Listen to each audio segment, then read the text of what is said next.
Les titres de ce 12h45, la liste des salles sélectionnées pour accueillir les audiences et délibérations dans le cadre de l'opération Casier vide a été rendue publique. Près de 2000 affaires devraient être jugées au cours de la période du 20 au 30 janvier 2025. Éléments à suivre dans ce journal. Et en sport, le directeur général de Fonds national pour la promotion du sport et des loisirs, Karim Souabou, fait le bilan des activités réalisées au cours de l'année 2024. Un bilan satisfaisant selon lui. Vous l'entendrez également dans cette édition.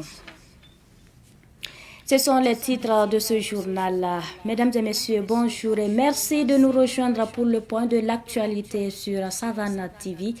Bienvenue à tous.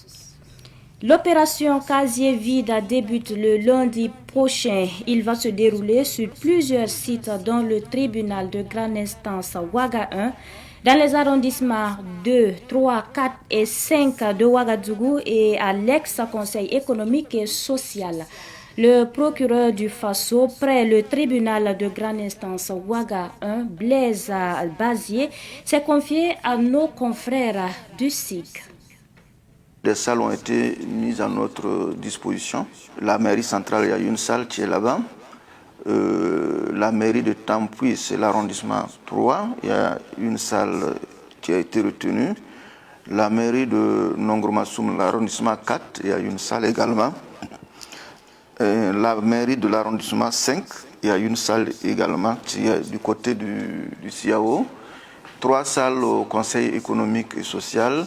3 salles également donc ici au tribunal de grande instance de Ouagadougou. Dans toutes ces salles, sur les 10 salles, on va monter avec un seul juge, c'est ce qu'on appelle juge unique. Toutes les audiences en principe sont publiques et donc cette opération s'inscrit également donc dans la publicité donc des audiences. Je suis de ceux qui pensent que on doit davantage se rapprocher du justiciable. En faisant donc ces audiences dans des salles d'arrondissement, on est beaucoup plus proche donc de cette population et j'invite personnellement donc la population à saisir le pas et à saisir l'opportunité donc d'aller s'instruire pour voir comment un procès, parce que beaucoup de gens parlent de la justice sans véritablement connaître le fond de ce qui se passe dans la justice. Le mérite de 224 militaires reconnus par la nation. La gendarmerie nationale a procédé ce matin à la décoration de 224 militaires au titre de l'année 2024. Ces distinctions honorent des militaires qui se sont distingués par leur professionnalisme et leur savoir-faire exemplaire dans l'accomplissement de leur mission. Les récipiendaires ont reçu diverses distinctions, notamment de la médaille militaire, de la médaille d'honneur militaire, de la médaille du chevalier de l'ordre du mérite et de la médaille commémorative avec agrafe représentant plusieurs pays dont le Mali. Et puis autre sujet pour poursuivre, le petit séminaire Saint-François de Sales de Pabré souffle ses 100 bougies. Le comité de pilotage a annoncé le lancement des activités du centenaire lors d'une conférence de presse hier. Cet événement entend mettre en lumière l'héritage du séminaire et de mobiliser l'ensemble de la communauté. Les précisions avec Cynthia Zungrana et Latifa Ouedraogo. Le petit séminaire Saint-François de Sales de Pabré, fondé en 1925 par Monseigneur Joanny Thévenoud, marque ses 100 ans du 25 janvier 2025 au 24 janvier 2026. Plusieurs activités spirituelles, éducatives, culturelles et sportives sont au programme, selon le comité de pilotage du centenaire du petit séminaire de Pabré. Pour ce mois, nous nous retrouvons le samedi 25 janvier au petit séminaire de Pabré pour l'ouverture solennelle de l'année jubilaire. La messe aura lieu à 9h au petit séminaire de Pabré. Et après la messe, nous aurons un grand dassandara et des activités sportives et des activités culturelles. En février, notamment du 21 au 23 février, nous aurons les journées de réflexion sur l'autoprise en charge du petit séminaire de Pabré. Et au mois de mars, le 19 mars, à la fête de Saint-Joseph, nous célébrons le jubilé des voisins. Et le dimanche 30 mars, nous commencerons une neuvaine pour le petit séminaire de Pabré qui se déroulera en 9 mois. Le 1er mai, nous allons célébrer le jubilé du personnel. Et au même moment, nous comptons inaugurer le mémorial des grandes figures du petit séminaire de Pabré. En juin, du 13 au 15 juin, nous organisons le forum sur l'éducation des séminaristes. Au mois de juillet, nous allons avoir des sorties vocationnelles dans les paroisses pour faire des campagnes de vocation sacerdotale. Au mois d'août, nous aurons des reboisements, le grand reboisement du jubilé, 100 ans d'existence, et nous comptons planter 100 arbres. Et en septembre, ce sera la reprise au niveau du petit séminaire de Pabré. Et au mois d'octobre, mois de novembre jusqu'au mois de décembre, nous avons comme grande activité le concert de Noël. Et la grande clôture maintenant aura lieu le samedi 24 janvier 2026. Le petit séminaire de Pabré a été le berceau de nombreuses vacations sacerdotales et a formé des leaders qui ont contribué au développement sociopolitique du pays. La célébration du centenaire s'articule autour d'objectifs bien définis. Premier objectif spécifique, revisiter le chemin parcouru. Deuxième objectif spécifique, célébrer dans l'action de grâce les merveilles de Dieu et ses dons durant les 100 ans d'existence du petit séminaire de Pabré. Et troisième objectif spécifique, ouvrir des perspectives pour l'autoprise en charge et le développement du petit séminaire de Pabré. Le jubilé sera célébré autour du thème « 100 ans du petit séminaire Saint-François de Sales de Pabré, Deo Gracias, œuvrant pour son rayonnement ». La lutte contre les maladies émergentes et réémergentes en lien avec les crises humanitaires dans les régions tropicales au cœur d'un colloque international. Organisé par l'Institut international des sciences et technologies, il vise à analyser les causes de ces menaces sanitaires et proposer des solutions pour limiter l'impact du fléau. L'ouverture du colloque a eu lieu hier à Ouagadougou et c'était en présence de Yacouba Kiamtouré. Ce colloque international de l'Institut international des sciences et technologies ISTEC réunit des acteurs de la santé, de la recherche nationaux et internationaux pour lutter contre les maladies émergentes et réémergentes au Burkina Faso. Ces maladies émergentes et réémergentes comme la dengue, le virus d'Ebola et le Covid-19 se multiplient et se propagent avec les changements climatiques et les conflits armés. Cette crise sécuritaire, cette crise humanitaire associée donc aux problèmes d'infection, donc vous voyez que ça fait donc beaucoup de choses à gérer et c'est pour cela que nous avons aussi tenu ce colloque-là qui va nous permettre de mettre ensemble, de conjuguer donc les efforts, de mener donc des réflexions sur le plan donc du diagnostic donc de ces infections, sur le plan aussi des thérapeutiques par rapport à ces infections, parce que vous savez que de plus en plus aussi, il y a la médecine moderne, mais il y a aussi la médecine traditionnelle qui ont aussi donc des solutions.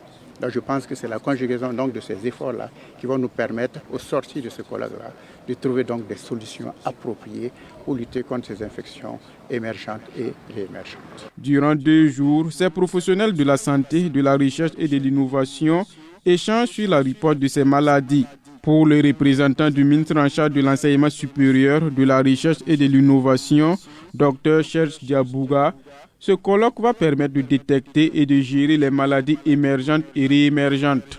Plusieurs d'entre elles, notamment la dengue, le chikungunya, la Covid-19 et bien d'autres pathologies, donc, font en sorte que les populations payent véritablement un lourd tribut. Donc c'était important que les hommes de science se rencontrent pour partager les résultats de leurs travaux et formuler des recommandations. D'où l'intérêt donc de ce deuxième colloque organisé par l'ISTEC que je me permettrai donc de féliciter par ailleurs au nom de l'autorité qui a patronné la cérémonie d'ouverture. Au bout de 2 jours, on espère plusieurs types de résultats. Il y a plein de jeunes doctorants qui participent à cet atelier, donc ils vont apprendre au décours donc, des 2 jours d'activité. Et les hommes de sciences vont partager les résultats, les décideurs attendent les recommandations qui seront issues donc des discussions de ces 2 jours d'activité. Ce colloque international de l'ISTEC est parrainé par le professeur Alidou Tento. Il invite les acteurs à faire de bonnes réflexions afin de proposer des recommandations au service de la santé des populations.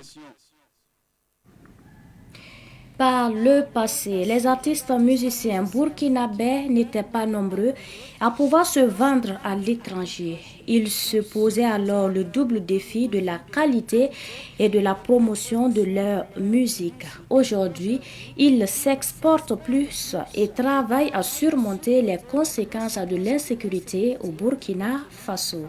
Dossier signé Madinatou Ouedraogo.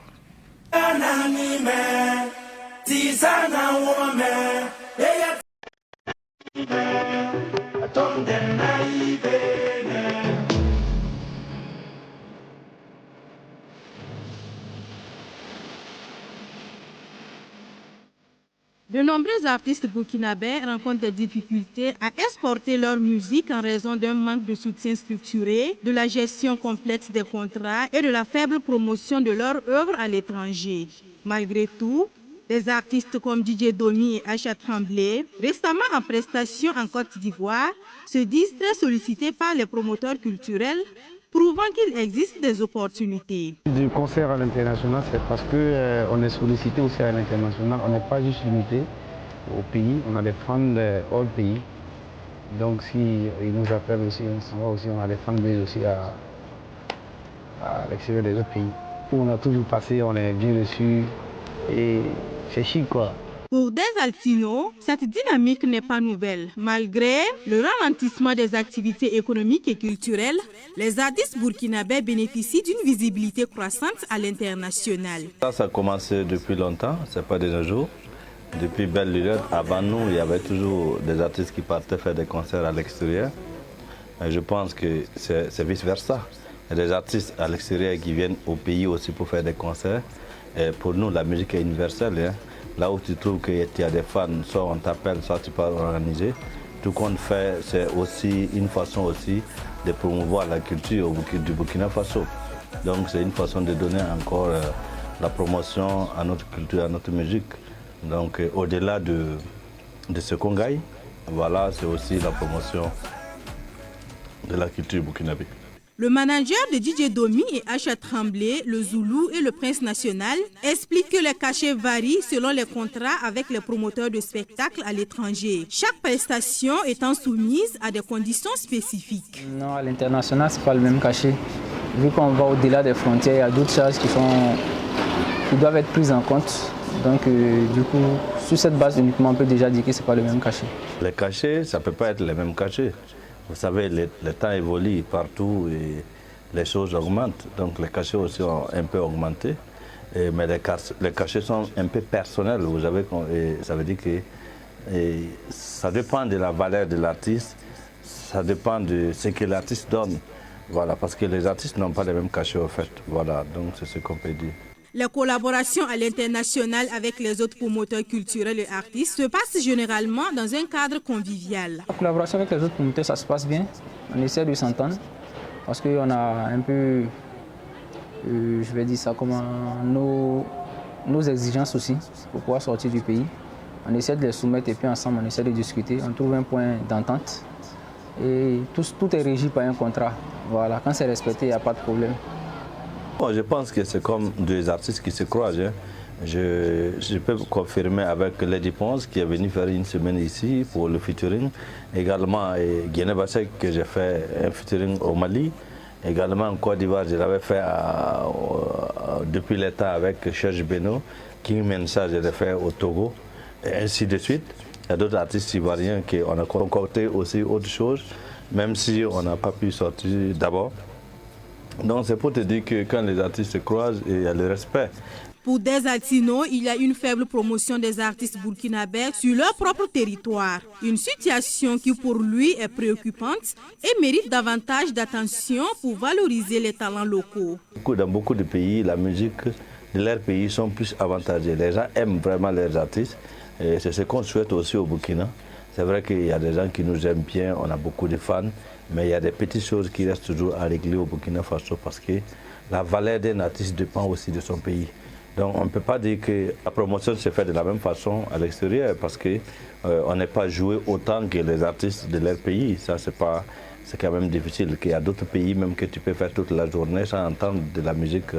D'ailleurs, ce n'est pas seulement la musique burkinabé. Donc c'est une fois en passant qu'on entend les musiques des autres pays. Donc c'est une façon aussi de donner un gros avantage à leur musique. Et je pense que la promotion ne peut pas être de la même façon que ce soit au Burkina qu'hors du Burkina. Je pense qu'il y a une petite différence. Même si personnellement dans les maquis, dans les boîtes, dans les bars, on les joue, mais la promotion n'est pas pareille partout. Malgré cela, le prince national, DJ Domi, Acha Tremblay et d'autres artistes se disent épanouis tant à l'intérieur qu'à l'extérieur du pays. Autrement dit, saisir des opportunités à l'étranger permet de prendre un bol d'air dans un contexte national marqué par la guerre en attendant le nouveau printemps de la musique burkinabé.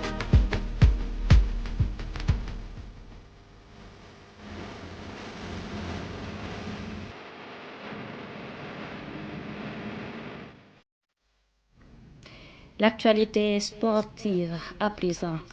Le Fonds national pour la promotion du sport et des loisirs, le bras financier du sport burkinabé, est satisfait du bilan de l'année 2024. Le directeur général du Fonds national pour la promotion du sport et des loisirs en parle dans ce reportage signé Ruben Wilson Kodio. En 2024, le Fonds national pour la promotion du sport et des loisirs a réalisé plusieurs infrastructures sportives pour le bonheur des sportifs burkinabés. Le premier volet, c'est en quelque sorte les sorties internationales, c'est-à-dire le financement des différentes fédérations. À côté de ça, il y a eu des réalisations des infrastructures sportives. Le troisième volet, il y a la formation. On a eu à former des sportifs, les entraîneurs.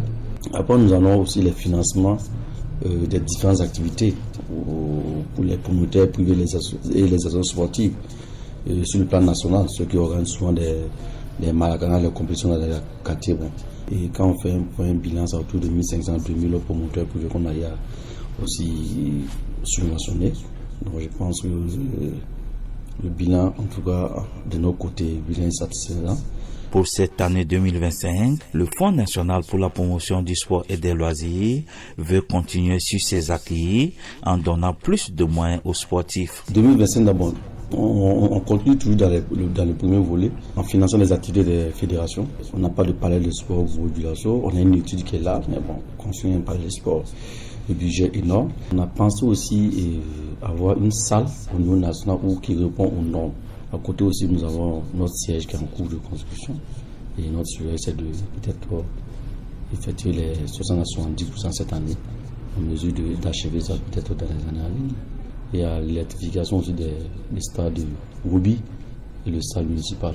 En attendant qu'un jour qu'on pense pour la réhabilitation. Je pense que en gros, c'est ce qu'on prépare pour 2025. Pour hisser très haut le drapeau national dans les différentes compétitions, le directeur général du Fonds national pour la promotion du sport et des loisirs souhaite une année de santé et de paix aux sportifs burkinabés. Je vous demande d'avoir la santé pour toute la population burkinabé et la paix. Voilà. Et pour ce qui est des sportifs, on va leur demander la santé, d'être toujours en bonne santé, parce qu'aujourd'hui il faut avoir une performance. Si vous n'êtes pas en bonne santé, vous ne pouvez pas compétir. Vous allez forcément avoir des mauvais résultats. Donc on leur souhaite santé de fer. Voilà, santé de fer et beaucoup de réussites, beaucoup de victoires et beaucoup de médailles pour que voilà, le drapeau du Burkina Faso flotte toujours au niveau international. Le Fonds national pour la promotion du sport et des loisirs a pour mission de soutenir les actions de promotion du sport et des loisirs. Avant de refermer cette édition, nous passons à cette actualité.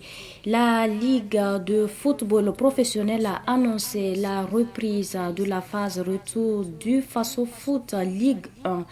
La reprise est programmée pour le 31 janvier prochain, une programmation qui fait suite au report du Chan.